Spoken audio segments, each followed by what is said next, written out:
Donald Trump कभी जंग की बात करते हैं तो कभी शांति की। उन्हें जानने वालों का कहना है कि यह ट्रंप की रणनीति का हिस्सा होता है। इस तरह वो अपने दुश्मन का ध्यान बटाते हैं और मौका मिलते ही प्रहार कर देते हैं। ट्रंप की इस फितरत को ईरान से बेहतर और कौन जानेगा?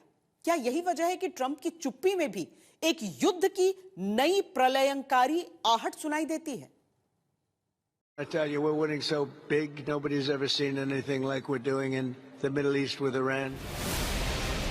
सवाल तो बनता है कि अगर डोनाल्ड ट्रंप के नेतृत्व में अमेरिका ऐतिहासिक जीत दर्ज कर रहा है तो फिर ट्रंप सीज फायर आगे क्यों बढ़ाते जा रहे हैं? अगर अमेरिका ने वाकई में ईरान को झुका दिया है तो फिर उससे समझौता करने को लेकर इतने उतावले क्यों हैं? And they are negotiating, by the way, and they want to make a deal so badly, but they're afraid to say it because they figure they'll be killed by their own people. अमेरिकी राष्ट्रपति Donald Trump Iran को तीसरी deadline देने की वजह से सुर्खियों में आ गए हैं। डोनाल्ड ट्रंप ने ईरान के पावर प्लांट पर हमलों की डेडलाइन 10 दिन के लिए बढ़ा दी। अमेरिकी राष्ट्रपति ने कहा कि वो ईरान के अनुरोध पर 10 दिनों के लिए ईरान के ऊर्जा ढांचे पर हमले रोक रहे हैं। उन्होंने ये भी बताया कि बातचीत बहुत अच्छी चल रही है। खबरदार करता सवाल आता है, अगर ईरान से बातचीत इतनी ही अच्छी चल रही है और ईरान तबाह हो गया तो फिर ईरान के हमले रुक क्यों नहीं रहे?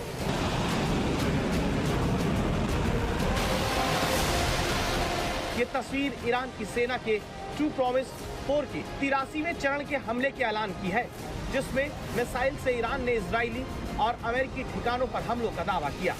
सवाल फिर आता है कि अगर ईरान से ट्रंप की इतनी अच्छी बातचीत चल रही है तो फिर हमले रुक क्यों नहीं रहे? जो ईरान अमेरिकी सेना को निशाना बना रहा है उस पर ट्रंप इतने मेहरबान क्यों है? खुद ही अमेरिकी राष्ट्रपति डोनाल्ड ट्रंप ने 22 मार्च को ईरान के ऊर्जा ठिकानों पर हमले का सबसे पहले अल्टीमेटम दिया, फिर ईरान के बिना मांग किए अगले 5 दिनों के लिए युद्ध रोक दिया और अब अपनी डेडलाइन पूरी होने से पहले 10 दिनों की छूट ईरान को और दे दी, जबकि ईरान की तरफ से ऐसी कोई भी मुरव्वत अमेरिका से नहीं मांगी गई और न ही अमेरिका को कोई राहत ईरान की तरफ से दी जा रही है। They are begging to make a deal, not me. They're begging to make a deal. And anybody that saw what was happening over there would understand why they want to make a deal. Trump के दिमाग में चल क्या रहा है, यही तो समझना है और उसे समझना बहुत मुश्किल माना जाता है। इसकी एक बड़ी वजह ये कि ट्रंप खुद भी नहीं जानते वो अगले पल क्या कहेंगे या फिर उन्होंने कुछ देर पहले क्या कहा। ट्रंप के विचार और शब्द इतनी तेजी से बदलते हैं, कोई भी हैरान रह जाए। But they say, oh, we're not talking to them. Anybody would know that. And only a total fool. And they're not fools. They're very smart, actually, in a certain way. And they're great negotiators. I say they're lousy fighters, but they're great negotiators.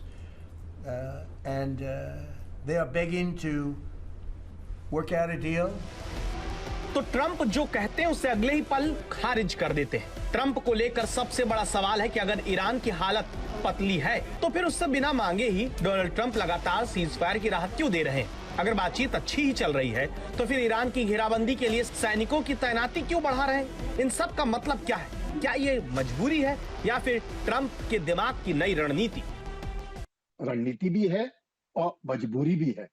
मजबूरी इसलिए कि America को लग रहा है कि जितना वो ईरान को ध्वस्त करने के में लगा हुआ है उतना ही ईरान का मनोबल जो है वो ऊंचा होता जा रहा है।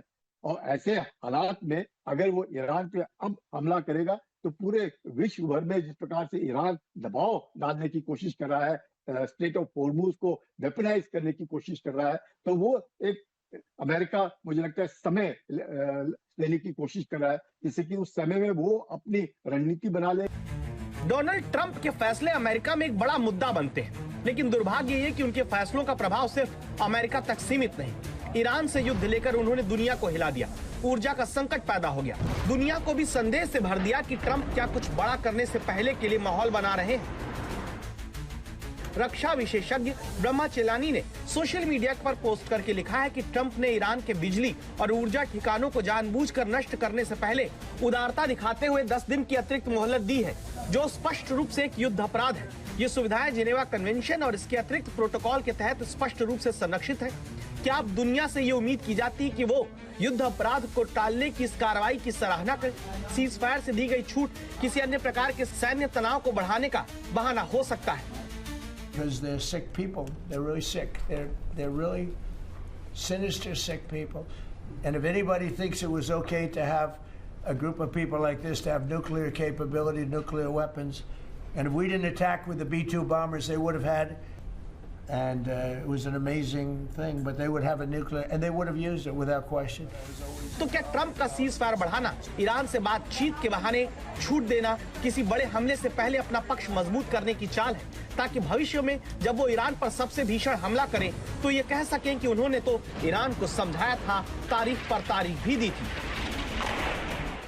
जब भी कोई मॉरिटोरियम या सीज फायर होता है, दुश्मन देश के अपने जो लीडर्स हैं वो अपने मिलिट्री रिसोर्सेज को, मिसाइल्स को बाहर रीलोकेट करने लगते हैं, अपने मिलिट्री रिसोर्सेज को मूव करने लगते हैं, मूवमेंट बढ़ जाता है, कम्युनिकेशन ऑन हो जाता है। बहुत सारे ऐसे टेक्नोलॉजी के एडवांसमेंट है जिनके थ्रू एनिमी की लोकेशंस पता चलती रहती है।